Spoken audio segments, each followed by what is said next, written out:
క్రిస్టియానిటీకి సంబంధించిన ఆ క్రాస్ ఏదైతే ఉంటుందో దాన్ని ప్రైవేట్ పార్ట్ దగ్గర పెట్టుకోవడం, దాన్ని అలా నాకడం, హిందూ తత్వాన్ని, హిందూ సాంప్రదాయాన్ని, అలాగే కాళీమాతని, అలాగే క్రిస్టియానిటీని కూడా చాలా అంటే చాలా అవమానపరుస్తుంది.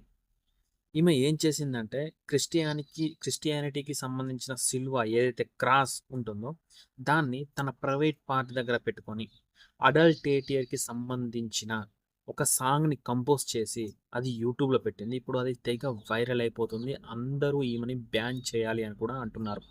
అసలు ఈ సాంగ్ ఏంటి? ఈమె ఎందుకు ఇలా హిందూ తత్వాన్ని, హిందూ సాంప్రదాయాన్ని, అలాగే క్రిస్టియానిటీని ఎందుకు ఇంత వల్గర్‌గా, ఇంత చెత్తగా ప్రమోట్ చేస్తుంది? ఎందుకు ఈమె ఈ విధంగా చేసింది? అనేది ఈ వీడియోలో క్లియర్‌గా తెలుసుకోవడానికి ట్రై చేద్దాం. అంతకంటే ముందు ఈ వీడియో గనక మీకు నచ్చితే లైక్ చేయండి. అలాగే నన్ను సపోర్ట్ చేసి ఈ వీడియోని సబ్స్క్రైబ్ కూడా చేయండి.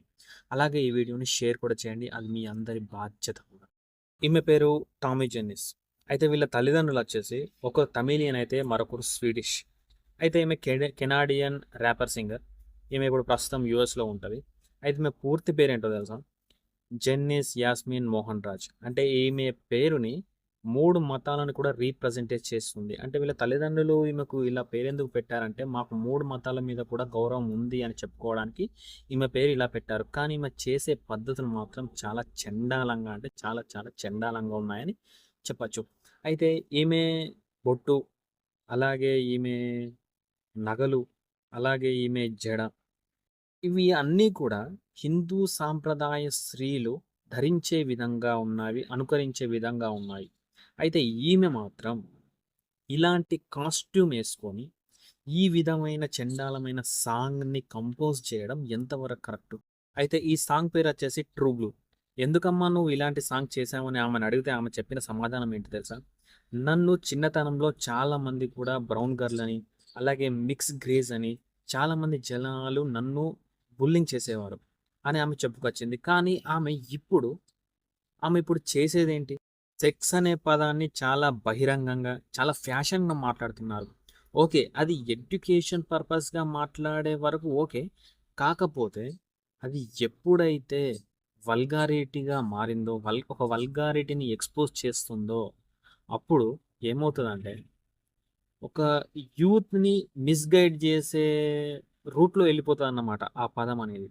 ఇప్పుడు చాలా వరకు కూడా ఇండియాలో రేప్స్ అనేటివి, అలాగే గ్యాంగ్ రేప్స్ అవ్వడానికి కూడా ఒక రకంగా ఒక కారణం కూడా అవుతుందిది. ఇంతకీ 'ట్రూ బ్లూ' సాంగ్‌లో ఏముంది అంటే, నేను చాలా పచ్చిగా మాట్లాడలేను. కాకపోతే ఒక్క మాటలో చెప్పడానికి మాత్రం ట్రై చేస్తా. అది ఏంటంటే, ఈ సాంగ్‌లో ముఖ్యంగా ఏముంది అంటే, ఆడవాళ్ళు తమ సెక్స్ లైఫ్‌లో కొన్ని కోరికలు అనేవి ఇలా ఉండాలి.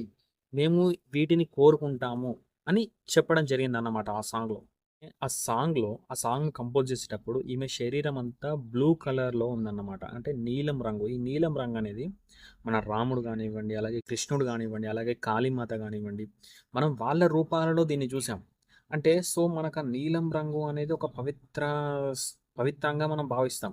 అలాంటిది ఈ సాంగ్‌ని కంపోజ్ చేయడానికి ఆమె నీలం రంగుని వాడింది. మన హిందూ సాంప్రదాయాన్ని, అలాగే కాళీమాతని, అలాగే ఒక స్త్రీని అవమానపరిచింది ఆమె. ఈ సాంగ్‌ని కంపోజ్ చేయడం, అది మనం చూడడం, అది మన దురదృష్టకరం అని చెప్పొచ్చు.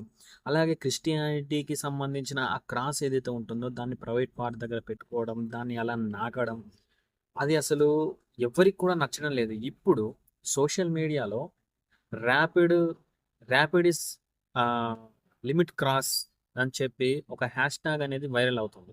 ఇలాంటి సాంగ్స్‌ని ప్రమోట్ చేయడం వల్ల అసలు సొసైటీకి మనం ఏమని సందేశం ఇస్తున్నాం? ఓకే. సొసైటీకి ఎలాంటి సందేశం ఇవ్వకపోయినా పర్లేదు. కాకపోతే సొసైటీని ఖరాబ్ చేసే పనులు ఏవైతే ఇవి ఉంటాయో వీటిని తగ్గించుకుంటే మంచిది. అయితే ఇంకొకటి ఏంటిదంటే ఈమె యూట్యూబ్‌లో అప్‌లోడ్ చేసేటప్పుడు దీనికి 18+ రిస్ట్రిక్షన్స్ కూడా పెట్టకుండా దీన్ని అప్‌లోడ్ చేసిందన్నమాట. మరి దీనికి యూట్యూబ్ ఏం చేస్తుందో ఏమో నాకైతే అర్థం అవ్వట్లేదు. అయితే మరొక విషయం ఏంటంటే ఒక దేశంలో ఏనుగులను చంపి తింటున్నారన్నమాట. సో, అది ఏ దేశం? దాని స్టోరీ ఏంటి? అని తెలుసుకోవాలన్న క్యూరియాసిటీ ఉంటే ఇక్కడ కింద లింక్ ఇస్తాను. చూడడానికి ట్రై చేయండి.